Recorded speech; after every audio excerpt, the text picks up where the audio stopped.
Hi, my name is Syeka Aurelia Mandagi, standard number 21081013117. Here I will answer the question. A brief definition of estrangement and detachment based on the conclusion of the article entitled Effect of Trauma, Estrangement from Family. So, estrangement is a type of distance on a physical level by staying away from abusive or toxic family members and refusing to see them and even avoiding sensitive topic of conversation. The distance they place between themselves and their family member is caused by healthy boundaries because they assume that some toxic relationships are better ended so as not to cause suffering. I think the definition of estrangement and detachment is where individuals separate themselves from their environment due to various things such as emotional stage experience or also problem in the past. This happens because individuals they feel they are not understood by their surrounding, which is why they estrangement themselves from the environment because if forced it will have a negative effect on the individual's mental well-being and also affect interpersonal relationship. Estrangement from family estrangement from a family members is characterized by lack of trust and emotional intimacy and often include communication and contact. Exciting estrangement research suggests adult children report three main reasons of estrangement from a parent. Number one is abusive, poor parenting, and last betrayal. However, research into estrangement and experience of psychological well-being is sparse. Based on an article entitled The Effect of Trauma, Estrangement from Family, people who estrange themselves from their family stop interacting with family members who are toxic, emotionally abusive, physically abusive, or other affliction that the individual has experienced. In psychological theory, a person can overcome estrangement from family by applying the concept of self-acceptance. So, self-acceptance is the ability to recognize and accept everything in oneself, both in terms of weakness and strengths. So, that when individual experience a problem, individual can recognize the pro and contra of the problem and think logically. This causes negative thought, feeling of shame, and does not cause self-confidence or anxiety. Self-acceptance is an individual self-awareness through the process of understanding his strengths and weakness, accepting his limit, and assessing his mistake and his environment. Because sometimes different in value, view, or belief can cause tension in the family. Therefore, you can try to understand that everyone is different and accept the reality that not everyone will have the same view or value. So, you don't have to tolerate unacceptable behavior just because someone is your family members. Because it is more important to stay safe and gain your mental well-being than having a family relationship. There is a quote that I once read in a book, Dream Psychology from Sigmund Freud. Wait.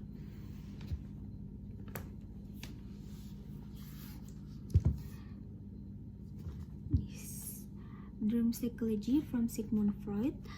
uh, which say, I hope you realize that if people don't see your value, doesn't mean you're not valuable. If people don't choose you, doesn't mean you're not able to be chosen. If people don't love you, doesn't mean you're not worthy of love. Sometimes it's just their perspective that do not match with you. Yes, I think the human brains work because of habit and behaviors. Where the human brain's work is through a series of complex processes involving the activity of nervous cells and complex interaction between different parts of the brain. The human brain has an ability called brain plasticity, which means its ability to adapt and change over time.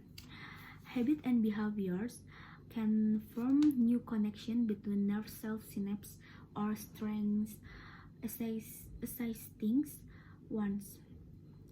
In addition, repetitive or behavior activity such as learning or practicing a skill can strengthen the synapses between nerve cells. This process can improve the brain ability to carry out certain tasks and speed up the brain's response or certain stimuli. When a person repeats an action or behavior consistently, the brain can form habit. This is associated with the formation of specific neural pathways that connection the parts of the brain involved in the execution of the habit. So, habit and behavior play an important role in shaping and influence the way the brain functions.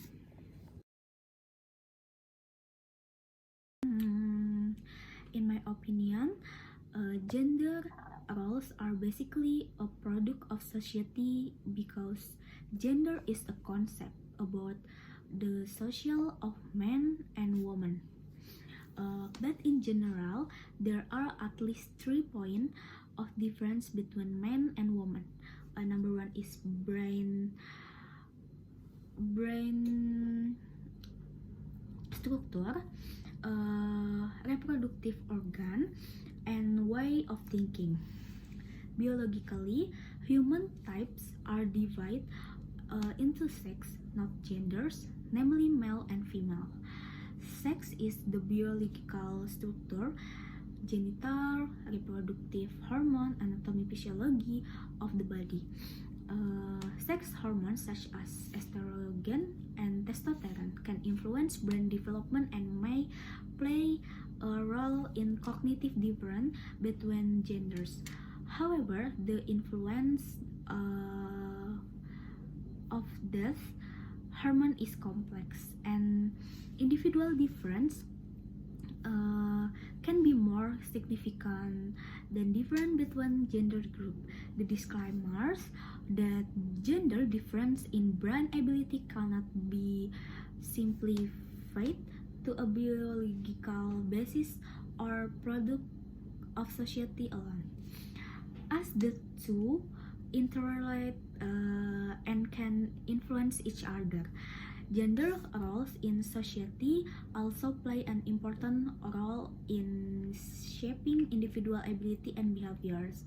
Social norms, expectations, and genders stereotype can have a major influence on the development and expression of individual ability. Culture and society can create gender stereotypes that influence view and expectation of the ability and interests of men and women. Such a stereotype can influence educational and career choice and impact on individual development. So, gender difference in brain's ability are likely to be complex and involve an interaction between biological and social factors. It is important to avoid gender essential, which is the view that genders different are entirely determined by biological factor, and to understand the contribution of each aspect in shaping individual complexity.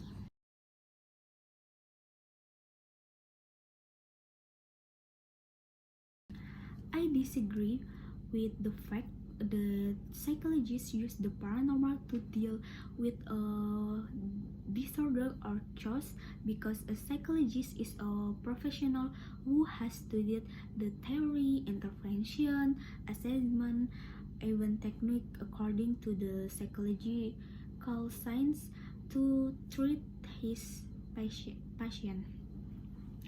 Because almost most because also most psychologists and mental health professionals follow scientific and evidence-based approaches in carrying out their practice. Scientific method and empirical evidence focus on the use of proven effective approach to treating and helping individuals with mental health problems. Paranormal, such as supernatural powers or phenomena that cannot be explained by science, are usually not recognized or used in widely recognized clinical practice. Another evidence is in an article entitled Psychology, the Truth About Paranormal, where a psychologist who studied the religion has long speculation that belief in paranormal things can be a kind of style from even harsher world reality. Next, do you think it is healthy for people to escape problem through the supernatural? I think it's unhealthy. Because unhealthy for someone to escape a problem through the supernatural, because in psychology there are so many interventions given by psychologists and can be followed by someone if he feels he's not okay. Behavior therapy, which is the application of a variety of technique and procedure that are rooted in the various theories of learning. It involves the systematic application of learning principle to behavior change toward more adaptive ways. Based on learning theory, behavior modification and behavior therapy are approaches to counseling and psychotherapy that deal with behavior change. In addition, there is cognitive behavior therapy or CBT that works to help a person notice and change a problematic way of thinking or behavior patterns so that they can feel better.